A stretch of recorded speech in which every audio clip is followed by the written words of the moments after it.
am going to host this on Dreamhost. So I've actually been, I guess it's 2006. Actually, I think it'll tell me at the top. December 2006 is when I started hosting some of my accounts, actually quite a few properties with Dreamhost.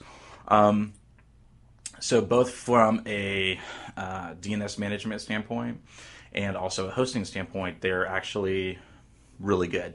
I've used probably a half a dozen different hosts in the last five years or so. Up until that point, I was actually doing a lot on dedicated servers. I've used through Server Beach, Rackspace, and now most recently I'm actually hosting some of my other sites on virtual private servers, specifically Zen servers with what used to be 5bean is now called Blue Mile. And I also host with Linode and SliceHost. Actually, just SliceHost right now. So SliceHost and Blue Mile are my current VPS providers for some of my other sites. And then I also use Max CDN for my content delivery network.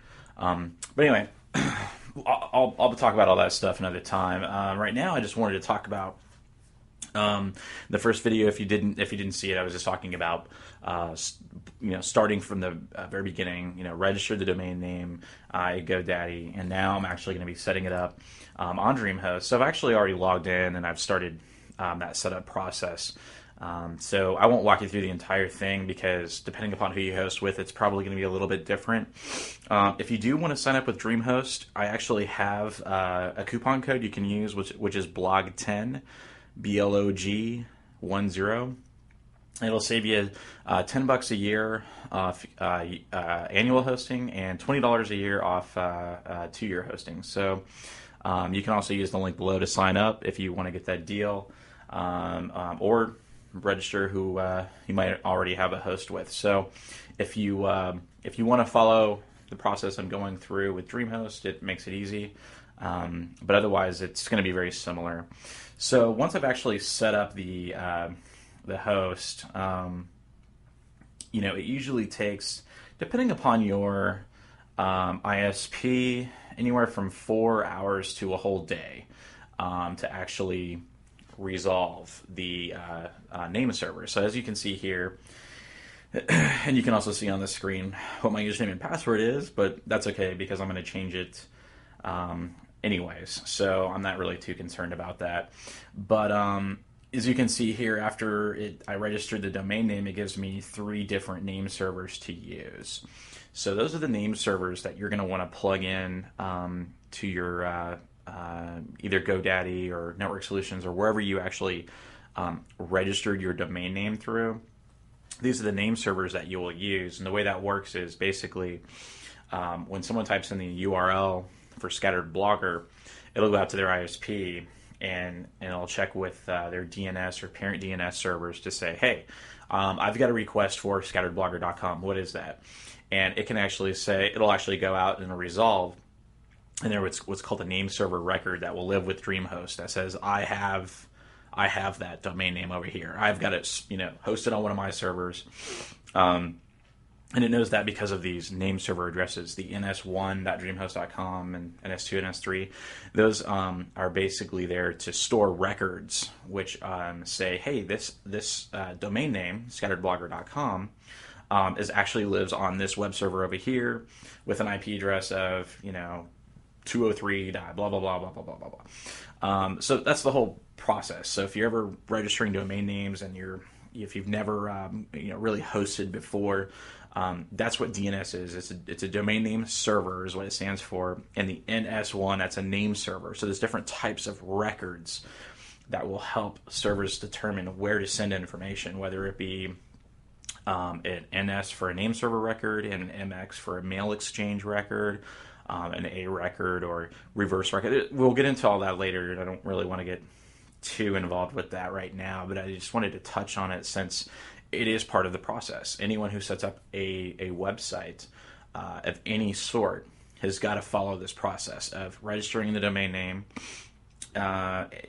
determining where it's going to be hosted, where it's actually going to live, and then making sure that you plug in the appropriate name server records for that domain name. So I'm actually going to go ahead and do that while I'm recording this. So I'm actually going to go ahead and log into GoDaddy and good old Danica Patrick. Is that on the front there? Can't go wrong with that, right? So I'm going to go ahead and log in. And I'm going to go to my account.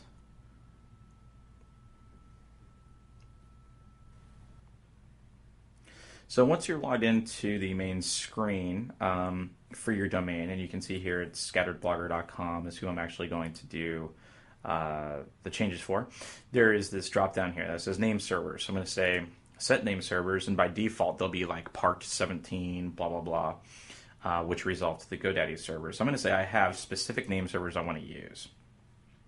And I'm going to go ahead and pop back over here to my Dreamhost page. And I'm going to grab the first domain server and copy that and paste it over here. I'm going to just paste it 3 times because I already know that it's NS1, NS2, and NS3. So I'm just going to change these to NS2 and NS3. Okay. And then say OK. I actually have my machines set up to resolve to the parent DNS servers of 4.2. Actually 4.1.1.1 and 4.1.1.2, I think they are.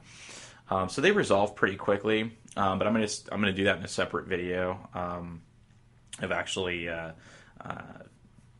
once they're resolved, what to do. So now that we've actually registered the domain, we've set up the account with Dreamhost, we've gone into GoDaddy, we've specified the name servers for where our domain is going to live. The next post, we're actually going to walk through the process of installing WordPress, which I prefer to do through Subversion. So that'll be the method that we use, which is also done through an SSH connection, often called a secure shell connection. There's a myriad of different ways you can do that. You can download it from WordPress.org, the whole package, unpackage it, upload it. I like to do everything on the server because it's less bandwidth intensive rather than downloading a package, unpackaging it, and uploading it back up somewhere else. You can also use what's called wget from the command line logged into your server, but a lot of people are intimidated by using terminal tools such as Secure Shell or Telnet or anything. A lot of people just are used to the FTP application that they like. But I'm going to teach people something a little bit different here. Again, we're going to be a little bit more technical on this site, and we're going to be a little bit, I don't know, a little more hackery-ish. Not really, I guess it's not really hackery, but maybe it's going to be looked at it that way. So stick around for the next couple of postings, and I'll show you how the easiest way to do it, and I'll explain why I do it that way also, because I think that's equally important as knowing how to do it is understanding why you're doing it that particular way. So now that you've seen where I've set up the domain and hosted it, you'll be ready for the next step. Any questions along the way, please hit me up. I also set up YouTube channel under Scattered Blogger where a lot of these videos will live, as well as feel free to email me there, scatteredblogger@gmail.com. You can also hit me up on Twitter on my personal account, twitter.com/